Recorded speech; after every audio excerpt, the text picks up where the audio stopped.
Salut à tous et bienvenue dans ce nouveau tutoriel qui va être consacré aux débutants. J'ai reçu en effet pas mal de messages me demandant un tuto pour bien débuter sur Photoshop, donc nous allons voir ça tout de suite. Donc je vous invite à ouvrir Photoshop. Donc on se retrouve sur l'interface Photoshop. Ici sur votre gauche, vous pouvez voir tous les outils qui vont vous servir à sélectionner, à transformer et à corriger. Tous les outils dont vous aurez besoin. Et ici en bas à droite, vous avez le panneau des calques. Et c'est là-dessus qu'on va se concentrer pour cette formation débutant, pour bien comprendre la fonctionnalité et l'importance des calques. Alors on va ouvrir un nouveau document. Donc on va faire fichier nouveau ou pomme N sur Mac ou CTRL N sur PC. On va renseigner le nom tuto. Dans les paramètres définis, on va prendre un papier de format international. OK.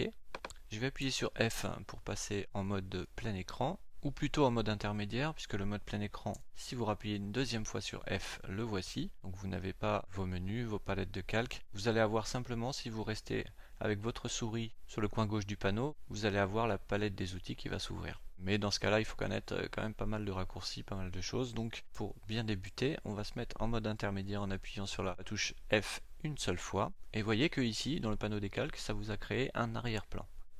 Ce qu'il faut bien comprendre dans Photoshop, c'est qu'on ne va pas travailler sur un plan, on va travailler sur plusieurs feuilles. Donc pour vous montrer, je vais prendre l'outil de sélection ellipse. Voilà, on va créer un rond qu'on va remplir de noir. Donc là, c'est vraiment pour vous expliquer un peu la fonctionnalité des calques. Donc c'est pas la peine, c'est pas nécessaire de reproduire ces formes, ça vous servira pas à grand chose. Là, je vous demande juste de bien écouter ce qui va se dire parce que c'est la chose la plus importante dans Photoshop. Photoshop, c'est comme si vous étiez sur votre bureau en fait. C'est comme si vous travailliez feuille par feuille sur un bureau. Ici, vous avez votre feuille et vous venez de dessiner sur votre feuille, donc sur l'arrière-plan qui est ici. Si on veut transformer ce rond, eh bien, ça va pas être possible, tout simplement, puisque on travaille sur l'arrière-plan et vous voyez que ici il y a un petit cadenas. Donc je peux effectivement déverrouiller ce cadenas en cliquant dessus. Je fais OK, il se déverrouille. Vous voyez, on n'a plus le petit cadenas, mais si je veux transformer par exemple ce rond, je ne pourrais pas, puisqu'on a dessiné sur notre arrière-plan. Donc si on transforme quelque chose, par exemple je fais pomme thé, on va transformer la feuille entièrement, et pas uniquement ce rond que l'on vient de créer. Vous voyez que dans ce mode, si vous appuyez sur la barre d'espace, vous pouvez prendre votre feuille, comme si vous étiez sur votre bureau, et vous pouvez la déplacer là où vous voulez. Si on avait voulu faire un rond et ensuite le transformer, donc je vais faire pomme Alt Z pour revenir en arrière. Donc là on est revenu au début, on a notre nouveau document, notre arrière-plan, et on va cliquer ici sur créer un nouveau calque. Vous voyez que ça vous crée un nouveau calque nommé calque 1. Donc ce calque 1, on va double-cliquer sur le nom ici, et on va nommer ça rond noir par exemple. Voilà, enfin pas par exemple, puisque je vais faire un rond noir. Donc c'est super important de nommer les calques parce que si vous voulez vous y retrouver, si vous avez 3-4 calques, c'est pas gênant, mais si vous avez plusieurs calques, ça va vraiment être pénible puisque vous allez perdre du temps à rechercher votre calque. Donc vraiment nommez bien vos calques. Là je vais prendre l'outil ellipse, donc je vais faire un rond noir, voilà, que je vais remplir avec le pot de peinture de noir, ok, pomme D pour désélectionner. Et maintenant, vous voyez que si je veux le transformer ou le bouger, eh bien, je ne bouge pas mon arrière-plan, je bouge uniquement mon calque rond noir. Voilà. Si vous voulez le transformer maintenant, pomme T, vous voyez que vous allez transformer uniquement votre rond.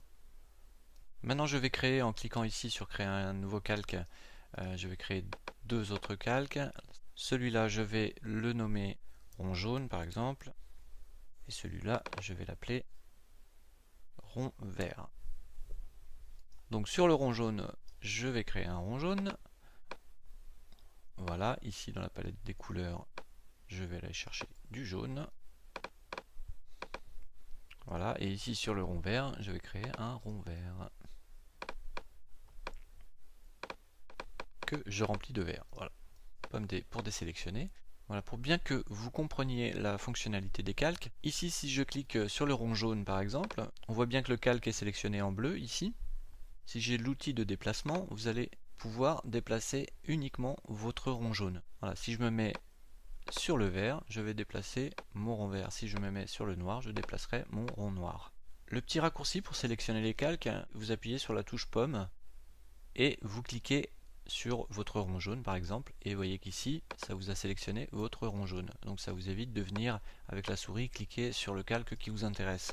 Là, avec la touche pomme enfoncée, vous allez pouvoir cliquer sur le vert et vous pouvez déplacer votre vert. Si vous cliquez sur le noir, vous allez déplacer votre rond noir. Ensuite, toujours pour bien comprendre les calques, si je me mets sur le calque rond jaune et que je le déplace ici sur le noir, je prends le vert et je me mets sur le jaune.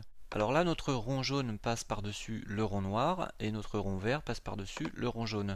Tout simplement parce que votre rond jaune est au-dessus du rond noir dans la palette des calques et votre rond vert est au-dessus du rond jaune.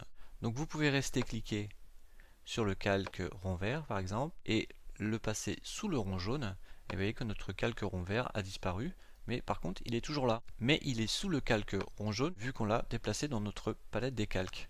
Voilà, pareil pour le noir, si je place mon rond vert sous le noir, il passe sous le noir. D'où l'importance de créer un calque par élément, ce qui fait que vous pouvez retoucher cet élément à tout moment sans détruire les autres calques. Si mon rond vert par exemple ne me plaît plus, que je veux le changer de couleur, donc là pour sélectionner ce rond vert, je peux me rendre sur la petite vignette ici du calque et en étant appuyé sur la touche pomme, vous voyez qu'il me fait un petit carré sur la main, vous cliquez dessus et ça vous sélectionne uniquement votre rond vert. Donc là si je veux le changer et que je veux faire un rond bleu, ok, je prends mon pot de peinture et je le peins en bleu et vous voyez qu'on n'a pas touché du tout aux autres calques. Maintenant ce calque rond vert donc, que je vais renommer en rond bleu puisqu'il est devenu bleu, donc vous l'aurez compris, je renomme mon calque rond bleu parce que j'ai fait un rond bleu et pas un rond vert. Si je dois retrouver plus tard dans tous mes calques un rond bleu qui s'appelle rond vert, ça va pas être simple. Alors toujours dans la palette des calques, si vous regardez ici, vous avez l'opacité de ce calque. Vous voyez que si je baisse l'opacité de ce calque, si je mets 75%, il n'est plus bleu, il est violet, parce qu'il s'est mélangé avec les pixels jaunes qui sont en dessous. Maintenant, bon, Photoshop a des choses beaucoup plus complexes, et ça, on y reviendra plus tard, comme ici, par exemple, les modes de fusion. Donc, mais ça, il faudrait quelques heures pour vous expliquer un peu tout ça. Donc, vu que c'est un tuto débutant, on va essayer d'aller assez vite. Donc, je pense que maintenant, vous aurez bien compris la fonctionnalité des calques. Ces calques, si vous ne voulez plus qu'ils bougent, si je me mets sur le rond noir, par exemple, je lui rajoute un petit cadenas. Vous voyez, vous ne pouvez plus du tout le bouger, ça vous met une petite fenêtre, impossible d'effectuer cette opération car le calque est verrouillé, donc on peut plus rien faire avec ce calque. Donc pour le déverrouiller, tout simplement, vous recliquez sur le petit verrou. Je peux également verrouiller uniquement la position, donc ce qui fait que je pourrais pas le déplacer, mais par contre, si je veux le gommer par exemple, vous voyez que je le gomme. Donc là, vous n'avez bloqué que la position. Et vous pouvez faire également le contraire, parce que si vous cliquez ici sur le petit pinceau, vous voyez que vous verrouillez les pixels, donc on va pouvoir le déplacer, mais par contre, si je veux le gommer par exemple, je ne peux pas. Vous voyez, ça met une petite fenêtre, impossible de gommer, car le calque est verrouillé.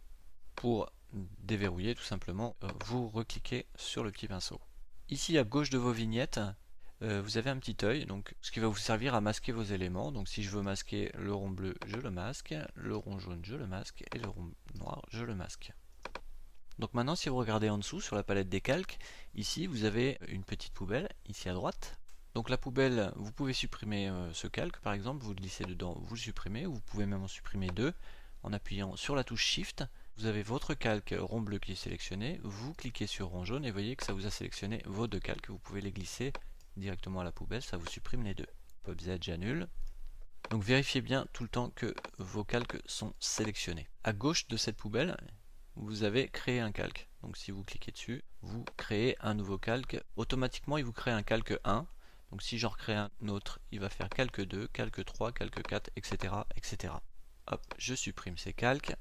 À gauche de créer un calque, vous avez créé un groupe. Alors vous pouvez organiser vos calques bien sûr en les nommant, ce qui est vraiment super important. Mais vous pouvez également, quand vous avez beaucoup de calques, créer un groupe, ce qui vous crée un petit dossier, vous voyez, au-dessus de vos calques. Ce groupe 1, je vais le nommer rond.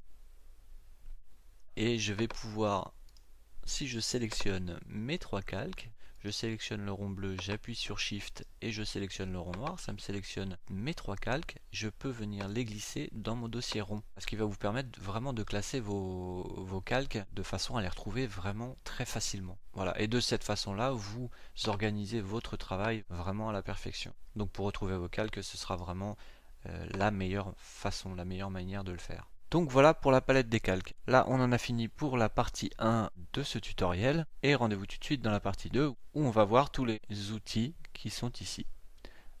Voilà, je vous remercie d'avoir suivi ce tuto et à tout de suite ou à très bientôt. Merci, salut.